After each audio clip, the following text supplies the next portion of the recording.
C'est un petit moulin qui aurait pu disparaître, abandonné, envahi par la végétation, mais son propriétaire, un Anglais émigré en nos contrées, a décidé de sauver la bâtisse. Sans grande difficulté, les moulins sont presque universels.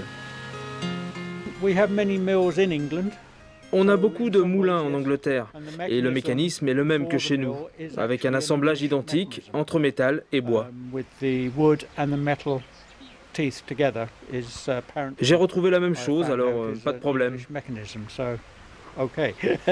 Et voici la pièce principale, une magnifique roue à aubes. Le moyeu est d'époque, mais toutes les lames ont été refaites à l'identique par Michael et quelques bénévoles d'une association créée pour l'occasion, les Amis du Moulin de Gau. C'est une passion, étant jeune, que j'ai eue, parce que j'avais des parents qui emmenaient du blé ou de l'avoine ou de l'orge dans un moulin, et ça m'a toujours passionné. Et c'est pour ça que j'ai voulu à tout prix rénover ce moulin.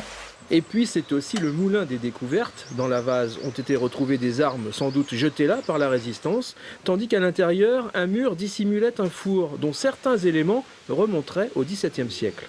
On a le four qui apparaît ici, mais qui était complètement caché quand on est arrivé. Et on l'a découvert.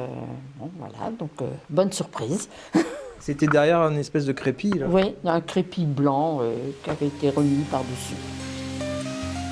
Ce moulin, qui cessa ses activités en 1964, va donc ouvrir ses portes au public à partir du 4 mai prochain.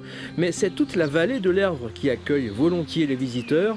Il faut dire que plusieurs villages, comme ici Saint-Pierre-sur-Ervre et son moulin, représentent des lieux surprenants, un peu hors du temps.